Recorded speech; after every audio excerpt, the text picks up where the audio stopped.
petit brin de parapluie, sous un brin de paradis, je ne perdais pas au change pardi. Bonjour. La pluie du matin n'arrête pas le pèlerin. Et en aucun cas, je n'aurais loupé ce rendez-vous. Bonjour Isabelle Saillard. Vous êtes sculpteur. Alors la sculpture, ça consiste à réaliser une œuvre, on va dire, mettre en forme des volumes. Voilà, travailler en 3D. Et votre spécialité, ce sont? Je travaille sur le visage. J'essaie de donner des expressions. C'est une recherche. Pour réaliser une œuvre comme vous êtes en train de faire, vous partez de la matière première. Ça, c'est une argile faïence. C'est de la faïence qui cuit à 1000 degrés maximum. Ensuite, on peut avoir aussi du grès qui est chamoté. Peut cuire à 1280 degrés. Les petites aspérités, les petits grains dedans. Les petits grains, voilà, ouais. Qui donnent de la plasticité un peu à la terre et puis du maintien aussi quand on construit des volumes en hauteur. Puis ensuite, on a la porcelaine qui est beaucoup plus riche en kaolin et qui cuit à 1300, 1400 degrés. Le travail qu'est en train de réaliser Isabelle, c'est le façonnage. Vous êtes en train de modeler le visage dans lequel vous allez petit à petit travailler pour amener la forme. Essayer de travailler une expression, oui. On peut utiliser la barbotine qui est un mélange de terre et d'eau plus liquide et qui permet donc de coller. On a vraiment les expressions. Alors on voit le relief évidemment arriver. Donc on peut rajouter des cheveux qui donnent aussi donc du volume et on pourrait le faire encore plus méchant hein, si on veut. Hein, ici. On voit bien l'expression, les différentes expressions que l'on peut donner uniquement par le modelage du sourcil et les rides sur le front. Chaque sculpteur procède différemment à sa patte. Là je constate que lorsque vous mettez de la barbotine que vous venez rajouter de la matière. Il y a d'autres méthodes. En effet, on peut tailler dans la masse, comme le sculpteur sur bois ou sur pierre, prendre un bloc et retirer. Mais la terre permet cette facilité, en fait, on s'est trompé, on peut rajouter.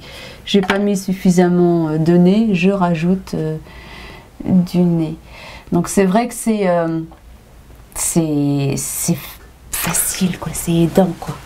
Nous arrivons à une autre phase puisque on va considérer que l'œuvre est terminée, on a terminé de modeler.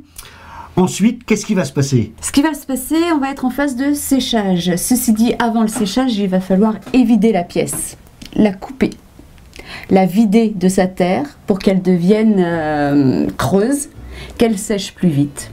Donc voilà, l'idée c'est de couper la pièce, la scalper. On retire.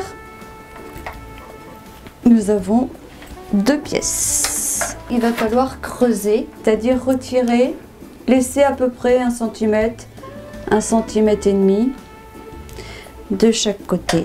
Et donc pour ça on utilise une mirette, un outil et on creuse.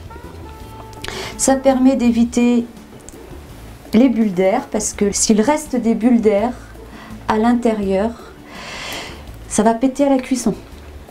Mais on creuse pour avoir une épaisseur qui va être à peu près régulière partout. Ça va permettre à la terre de sécher de manière homogène. Elle va sécher plus vite et elle va être plus solide après cuisson aussi.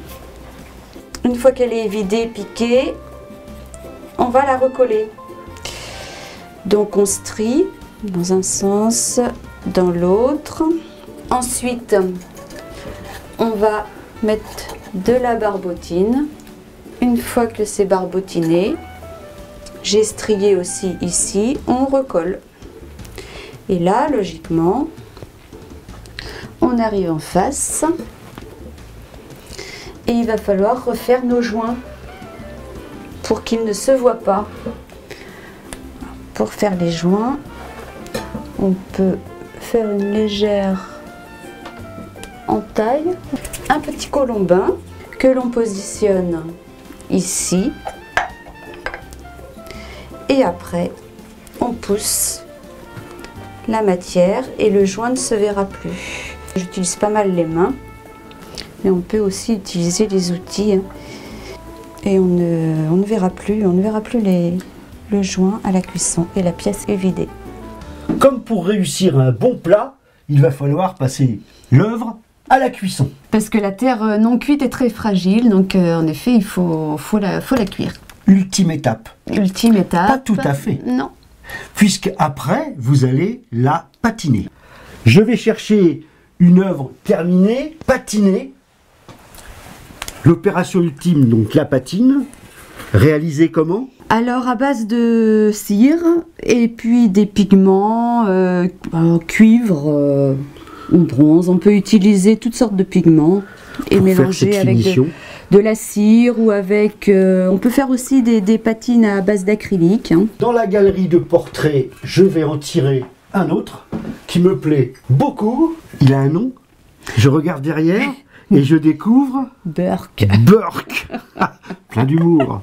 Nous quittons les portraits, si j'ose dire. Nous sommes sur une œuvre plus importante. En dimension, on a quitté le portrait. Elle est réalisée d'une certaine manière, avec un certain matériau. Expliquez-nous, Isabelle. Alors, elle est réalisée avec de la terre-papier, qui est un mélange de papier cellulose et de terre. Là, c'est de la terre de Langeais, du grès.